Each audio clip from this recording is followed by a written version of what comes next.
I'm Louise Mirrer, President and CEO of the New York Historical Society, and I'm talking to Professor Kenneth T. Jackson, who is former President and CEO of the New York Historical Society.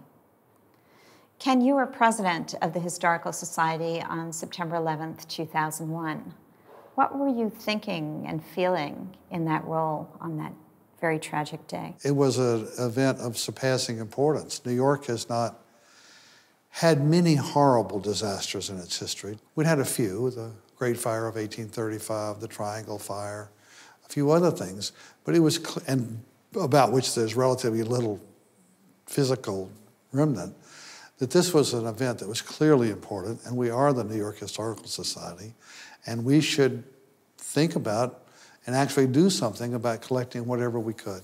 Tell us a little bit about how you really managed to persuade your colleagues and really get down to the hard work. Well, not everyone believed in collecting after this. My argument was that policemen and firemen had lost even more than we had, and yet nobody was giving them a pass.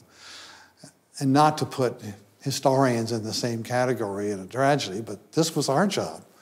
And our job was to get beyond our sadness and grief and do what we're supposed to do. We should try, whenever we could, to think that everything will be valuable. That's really the mark of a great historian, very much in the footsteps of the 11 founders of the New York Historical Society, who lived in turbulent times, had lived through the Revolutionary War. There was this sense in 1804, when this second oldest historical society in the United States got going, that they realized that a whole generation was passing. The people who had experienced it were dying, and the documents would disappear if somebody didn't bother to collect things for people centuries away.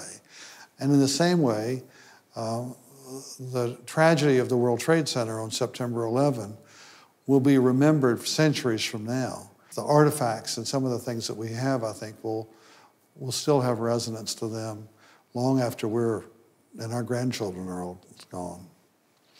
So tell us a little bit about some of the objects. First, I would say that for a disaster of the proportions of the World Trade Center, it's remarkable about how little was left over.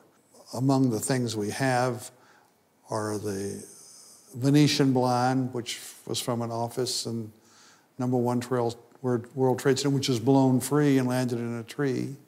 The safe deposit box, which is just all blackened, which is what happens to whatever's in there at 3,000 degrees for 30 days or whatever. The clock, which we have on display that stopped. The door of Rescue 2. Now, before the World Trade Center, I didn't know what a rescue company was. You know, it's a fire truck.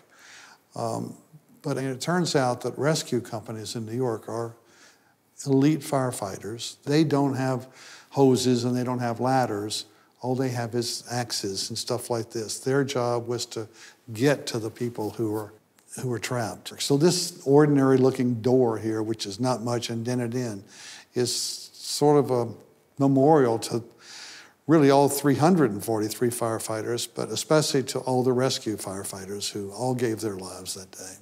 And the photographs? The photographs are important because the World Trade Center event was the most photographed and watched, probably single event, let alone tragedy in human history. These particular pictures, a kind of a spontaneous thing on Prince Street, where they took a kind of empty storefront and began displaying the pictures that people had taken.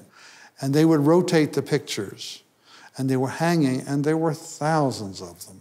And the Historical Society has that collection, and it's quite extraordinary.